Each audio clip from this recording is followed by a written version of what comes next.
안녕하십니까. 속이 비어 고든 대나무 빈대 중국사 송나라 편이 제14회가 되었습니다. 구독자와 조회수가 조금씩 늘고 있어서 힘이 됩니다. 지난 시간에 태종은 요는 황제가 어리고 태우가 한덕양이라는 남자와 놀아나며 권력을 농단한다는 보고를 받고 그 기회에 거란을 공격할 의도를 품었다고 말씀드렸습니다. 그러나 요 나라에 대한 그런 보고는 전적으로 옳은 정보는 아니었습니다. 태후의 개간은 거란에서 아무런 문제가 되지 않는 일이었고, 소태후는 매우 능력있고 영특한 사람으로서 나라를 잘 안정시키고 있었습니다.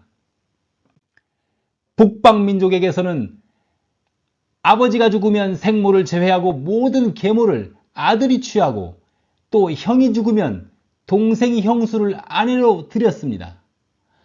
이런 부처, 자계, 형사, 취수는 중원의 유교적 시각에서는 폐륜이지만 흉노, 선비, 돌궐, 거란, 여진, 몽골과 같은 북방 유목민족에게는 당연한 전통이었습니다.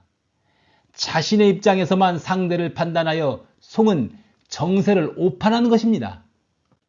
한편 송의 서북지역 즉 섬서 서쪽에 하주를 근거지로 하고 있던 당항족의 움직임이 이 당시부터 심상치 않았습니다.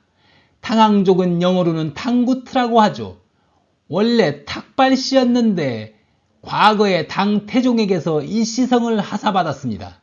이들은 중원의 왕조로부터 정난군 절도사로 임명되어 그 지역을 독자적으로 다스리고 있었습니다. 송태조도 이들은 병합 대상으로 삼지 않고 그냥 두었습니다.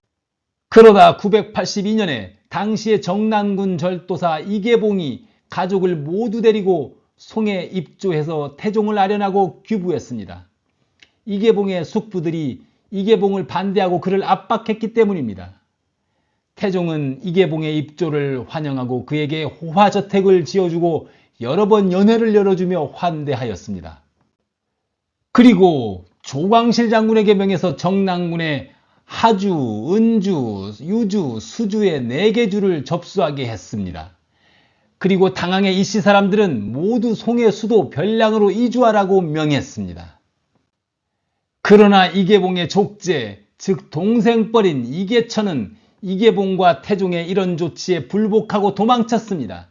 이계천한테는 장포라는 한인 모사가 있었는데 그가 계책을 내어서 유무가 상을 당해서 장례를 치른다면서 영구차를 몰고 성을 나갈 수 있었습니다.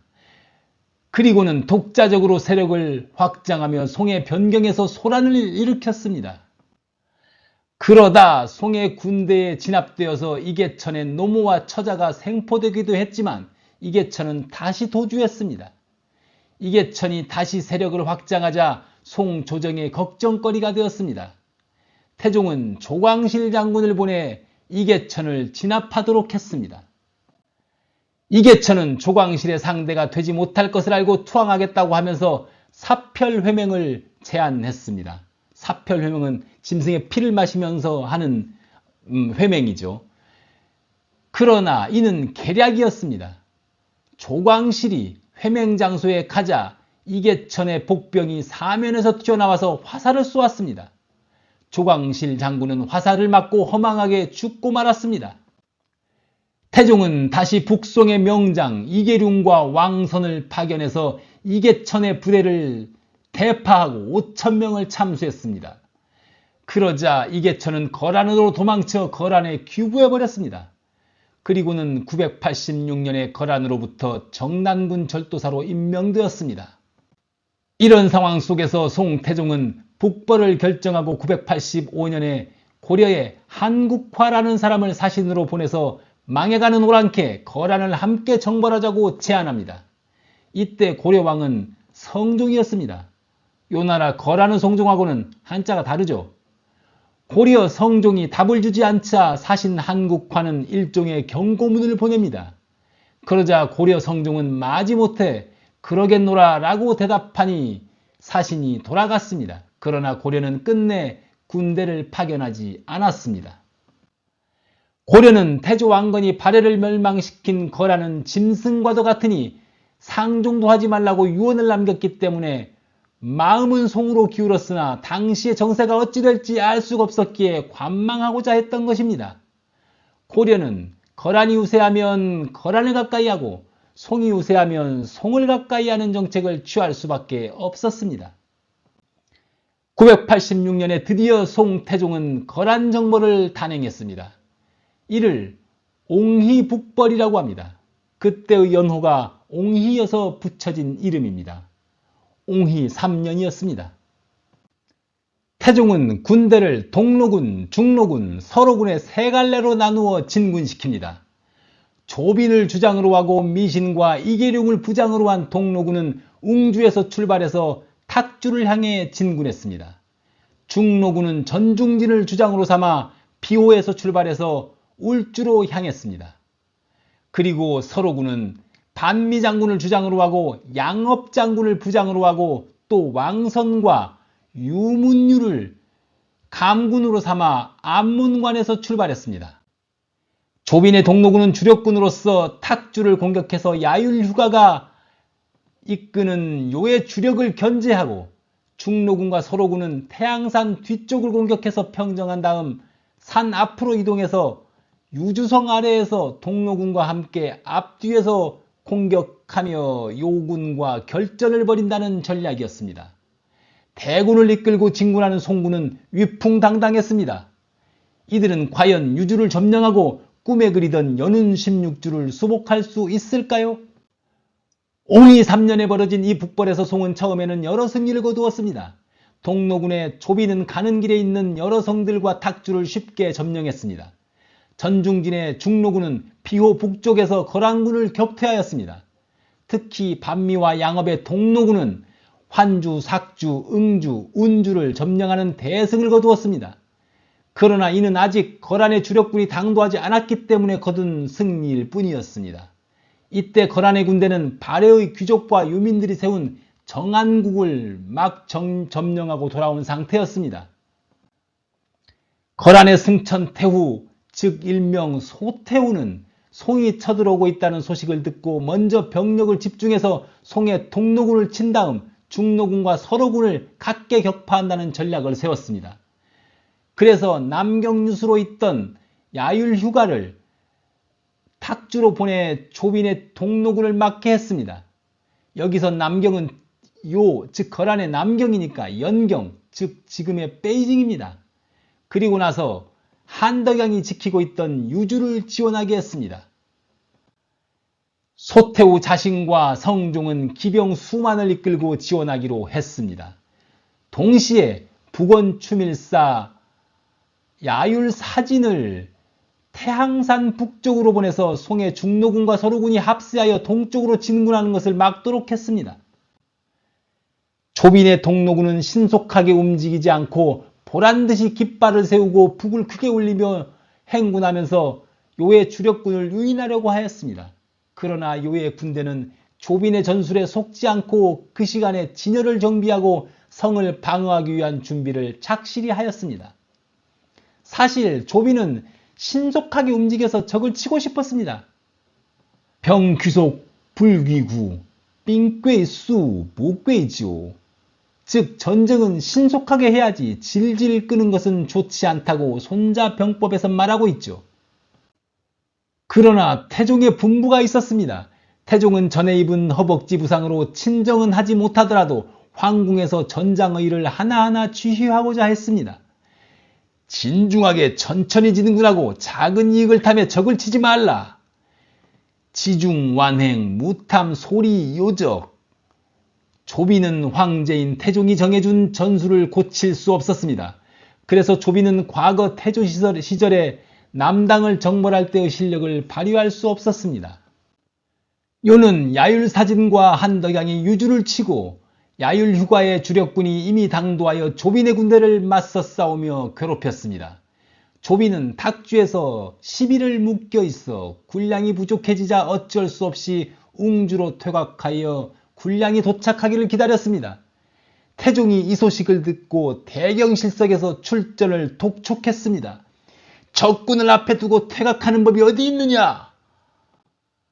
조빈 휘하의 장수들도 반미와 전중진의 부대가 연전연승하는 소식을 듣고 뛰어난 장수들이 모인 자신들의 부대가 공을 세우지 못한 것을 부끄러워하며 적을 맞아 싸우기를 원했습니다. 동로군이 요의 주력군을 상대하고 있어서 중로군과 서로군이 승리를 거둘 수 있었는데 말입니다. 노장, 초비는 제장들을 통제할 수 없었고 결국 그들의 의견을 따라 5일분의 군량을 준비해 다시 탁주로 향했습니다. 그런데 요의 소태우가 성종과 한덕영과 함께 탁주 근처에 진을 치고 있었습니다. 그러면서 야율휴가를 시켜 탁주로 오고 있는 조빈의 송군을 저지하게 했습니다. 송군은 전투와 행군을 번갈아가 하며 겨우 탁주에 도달했습니다. 그러나 송군 병사들은 더위와 전투에 지치고 군량이 떨어져 소태우의 공성을 막아낼 수가 없었습니다. 결국 조빈은 탁주성을 다시 버리고 퇴각해야 했습니다. 퇴각하는 조빈의 동로군을 야율휴가가 추격했습니다. 기구관까지 쫓아온 요군은 총공세를 펼쳐 조빈의 송군을 그곳에서 대패시켰습니다. 이렇게 동로군이 괴멸되는 바람에 전술에 차질이 생겨 송의 태종은 중로군과 서로군에게도 퇴각을 명령했습니다.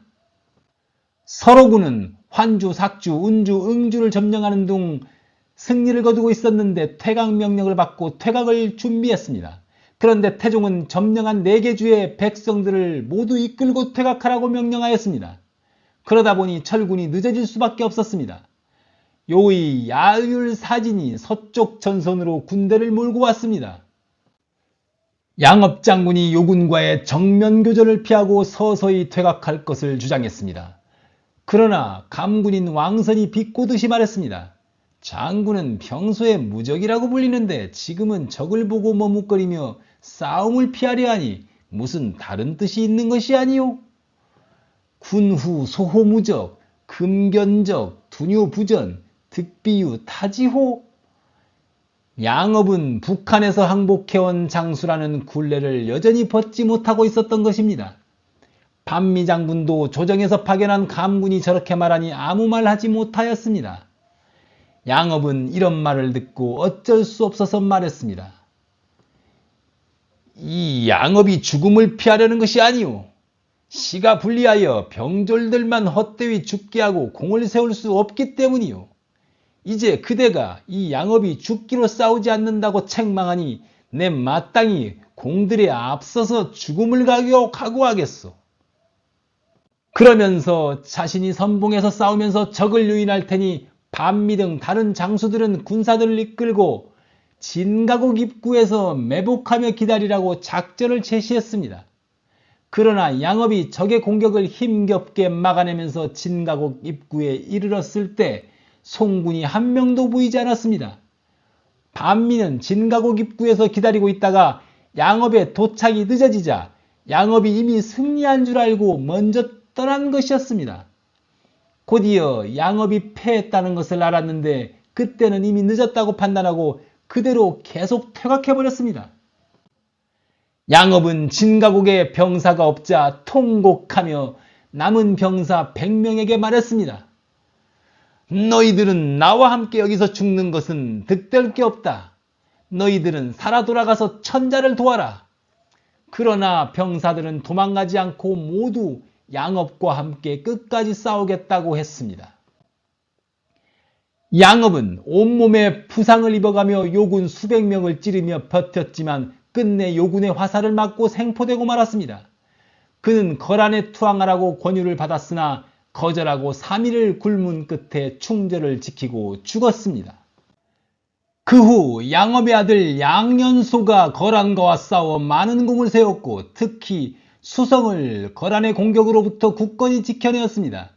그리고 양업의 손자 양문광 또한 서하와의 전투에 참여하였습니다. 이런 양씨 집안의 대를 이은 충절은 명나라 때 양가장년이라는 소설로 쓰여집니다. 나름 명장이었던 반미는 진가곡에서 먼저 떠나 양업을 죽게 만든 이 일 때문에 양가장년이에서 악인 반인미라는 인물로 그려지게 되었습니다. 그로서는 좀 억울한 일이 아닐 수 없습니다. 태종은 거란을 공격했다가 또 대패를 당하고 말았습니다.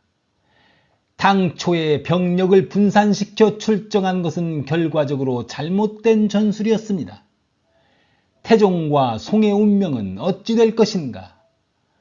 다음 회를 기대해 주십시오.